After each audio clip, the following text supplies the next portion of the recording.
Becoming the person you want to attract. Now comes the time to be honest with yourself. You need to think about who you are for a minute. I'm the type of person that is very combative and I'm not a good communicator. I don't like to talk. I don't like to work things out verbally. I like to yell and shout.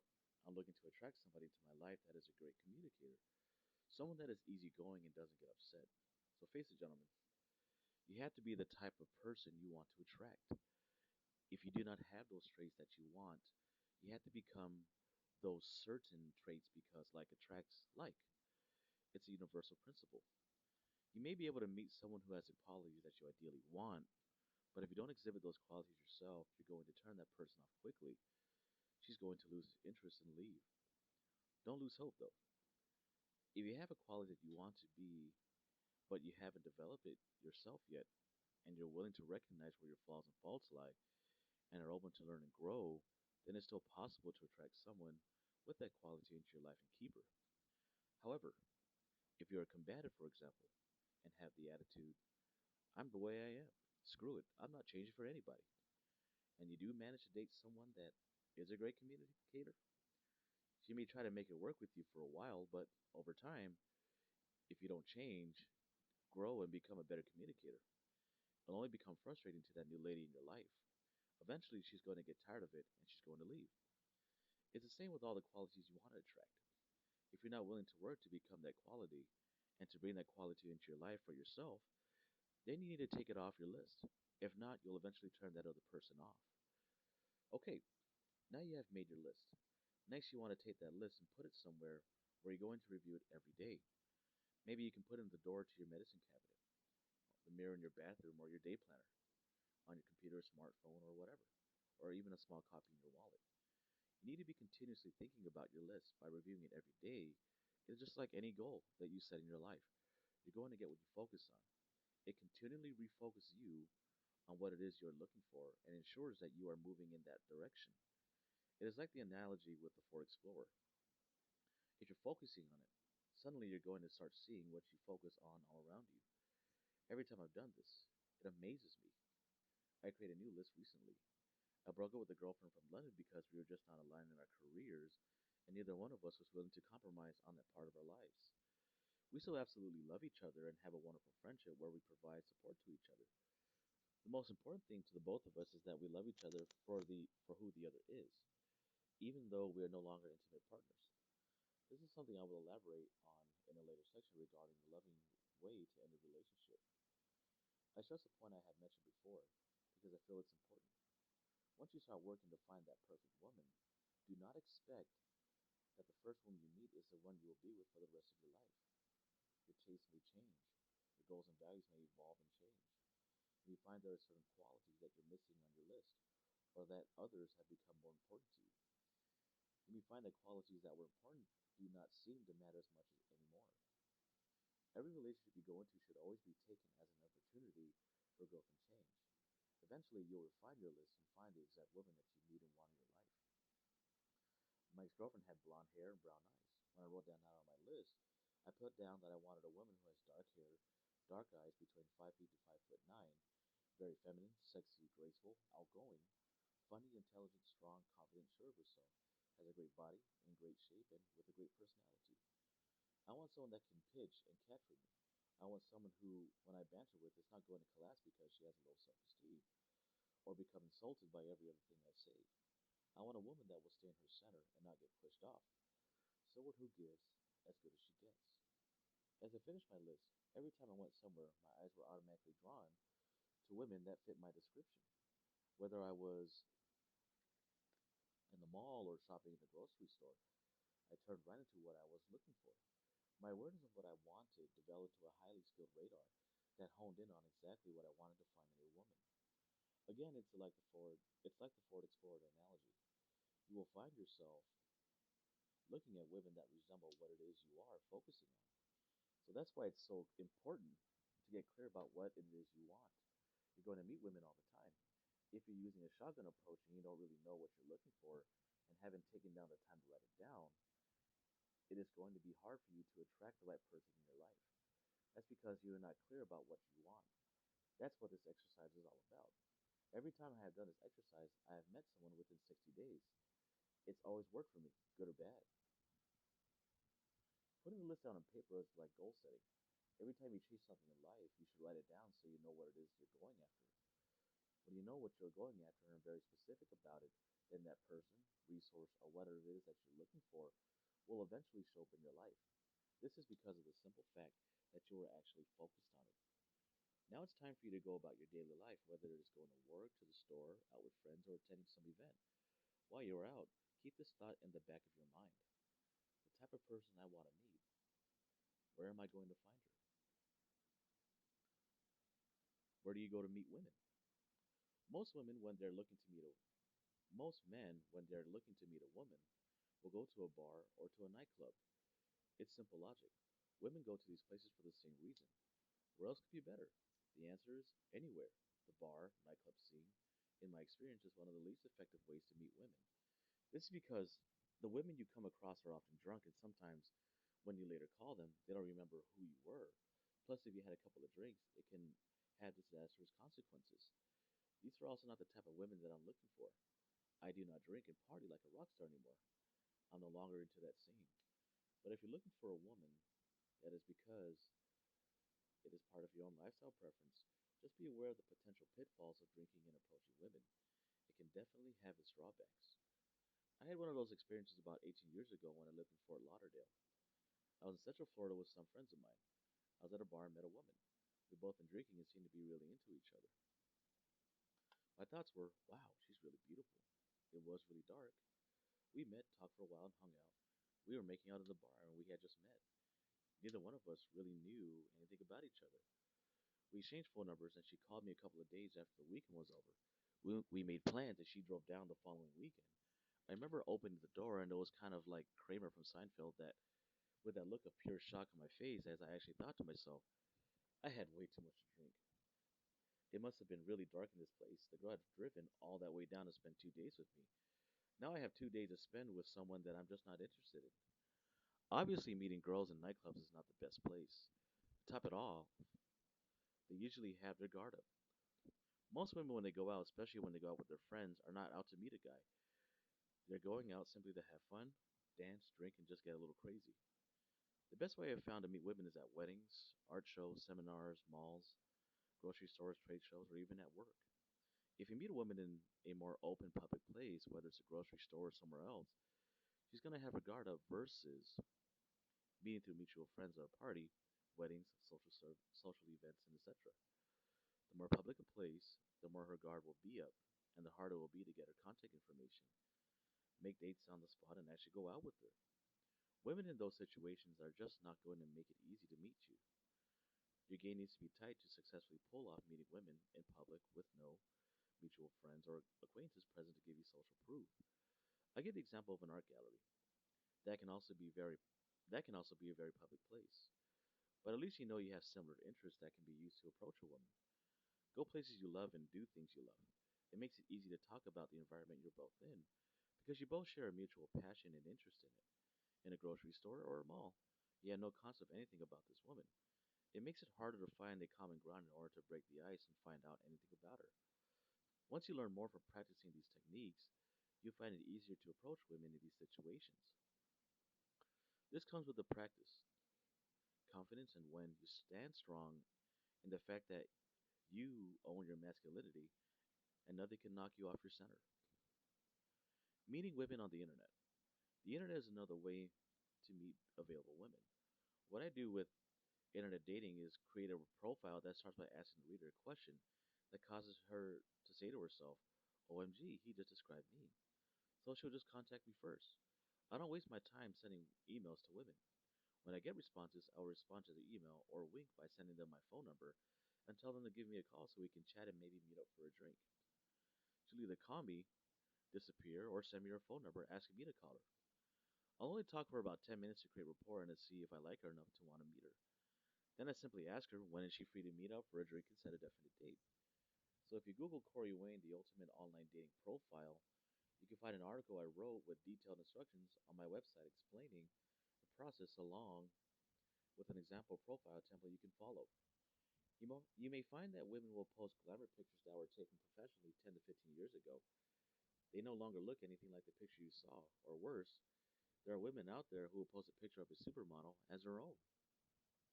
They might tell you that they're really thin, they exercise, they're healthy, or this and that. In their mind, they're thinking, oh, when he meets me, he'll love me for who I am on the inside. What you do if you ever go to meet someone from the internet for a coffee or a quick drink, and they are nothing like their picture, they've totally misrepresented themselves. In my eyes, that is a person with no integrity. I would say, I don't like dishonesty, and I don't want to spend my time with people that are dishonest. Then I just turn around and leave. I wouldn't give that person the time of day. Ouch. Dealing with insecurity. Now, obviously, in the case of the internet dating, this woman was dealing with so many insecurities about who she was. She wasn't true to herself, nor was she being true to a prospective romantic interest. Many men have the same problem. They're so insecure about who they think they are, and they find themselves in less than ideal relationships. Worse, they continue in these relationships because they don't have the guts to leave. Google Corey Wayne ways to build your confidence. With everything you'll be learning in the pages of this book, you need to take the information to heart. You need to know it, to feel it, and to allow yourself to shift from a place of insecurity to a place of confidence, knowing that you deserve to have the relationship that you want in your life. It's your birthright. Don't just take the information and read about being one of those 3 out of 100 men that understand women. Become one of the 3% men. I have found that I have a friend that has chosen not to take my advice, but except for what I might consider to be this small lapse in judgment, he is a very sharp guy. He sold his company for 100 million. He's been married twice now. His soon-to-be ex-wife lives in California with his 2-year-old son, and he's been dating a woman that is still married. She's been married for almost 5 years, and she's in her second marriage. While her husband is traveling, my friend is going to Texas and basically screwing this guy's wife behind his back. This gives her the best of both worlds. She's getting a variety with this new guy, my friend. He took her to China for 2 weeks with a charity he's involved in. On the way back, she told him she didn't want to see him anymore and that she's going to work on a relationship with her husband. She still sees him on her terms. My friend is getting emotionally raked over the coals. I told him, you need to put your foot down. Tell her what it is that you want, and that if you can't be with her, then you need to find somebody new. The advice falls on deaf ears. He's hoping things are going to change with her. What keeps him from putting his foot down is the fear that if he stands his ground, he'll lose her. The truth is, if he keeps doing what he's doing, which is being weak and going along with her agenda, he's teaching her that her behavior is okay. Eventually, she's going to get rid of him anyway, because he's off the center and not strong enough. The relationship she is in with her husband was not a happy relationship anyway, even before they met. She hasn't left her husband for him because he is too weak at this point. If he were stronger, things might have a different ending. The bottom line is that if a woman is willing to cheat on her husband and to lie, then she will do the same thing to you. When I asked my friend, don't you realize this? His response is simple: yes. The problem is his attraction level is such that he is head over heels in love with her, and she's flip flopping back and forth between him and her husband. They're both weak, and she has no clear choice. By going along with what she's doing, he's giving away all of his power. He's not acting like a leader. I guarantee you, she'll be spending Christmas with her husband and not with him. My friend will be end up sitting at home alone and feeling sorry for himself. Because of their insecurities, some guys will put themselves through anything. The simple truth is that my friend is not being as masculine. He's too caught up in the need. He's at the point where he needs her. He's not loving her, and he's certainly not loving himself either. He may feel as though he is filling all the human needs he has, but the truth is, he doesn't feel good. He doesn't feel he is good enough for her because of his insecurities. He's allowing himself to be abused. He is a powerful and successful business guy. What he needs to do is learn to carry that confidence over into his personal life and put himself back into his masculine. He needs to own who he is as a man. Control freaks and abusive men. The height of insecurity is demonstrated in the control freak, who can also be an abusive man. Women will fall for the control of a freak because they initially mistake the intent of the man's control in the relationship. When he sets out from the start with, we're going to do this, we're going to do that, I'm going to pick you up at such time and in such place, women will often mistake it as strength. Over time, once the woman is already emotionally committed to the relationship, the abusiveness tends to come out. People can hide who they really are for the first 90 days of a relationship. When a guy is abusive and controlling, it is because deep inside, he's feeling needy and insecure. The only way he can fulfill his need for certainty in life or in his relationships is if he controls every single detail. His stance is just to say, hey, I'm in charge, or I make the decisions here. That's someone who is a control freak. Over time, that relationship can turn into a very abusive one, as this fear of losing control grows when she tries to express herself.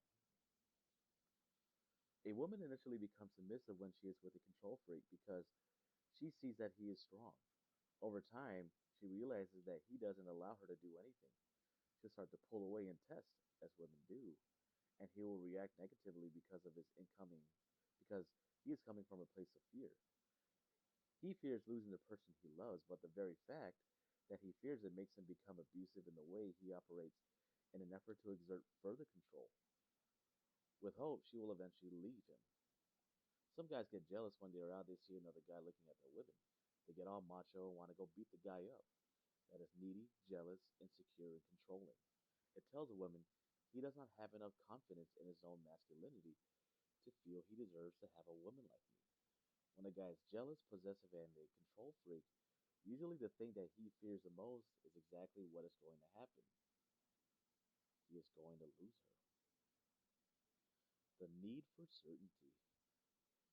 One of our core human needs is our need for certainty. It can be that little devil on your shoulder that tells you to over pursue her and blow up her phone, or that you should call her every few days to make certain she is still interested. In our desire to have that certainty about someone else feel about us, we create the feeling that we are insufficient as a person. We're looking to fulfill our need for certainty with her approval and end up creating the appearance of neediness. What we fear in life causes us to create the very circumstances we are trying to avoid. This causes men to often pursue and chase women away. They basically communicate through their actions, tone of voice, and physiology that they do not feel like they deserve her. Eventually, she has no choice but to agree. If you are uncertain of yourself, how can you expect to keep the ideal woman of your dreams? Uncertainty is a feminine quality anyway. It is important to be aware of our need for certainty and how it can get us in trouble. Too many times I see strong, confident guys that are phenomenal negotiators in business come completely unglued when they meet a beautiful woman. It never ceases to amaze me. They have this metamorphosis from a strong centered guy into a manservant, therapist, or a gay male girlfriend. Someone who is willing to wait on the woman hand and foot. It's approval seeking behavior.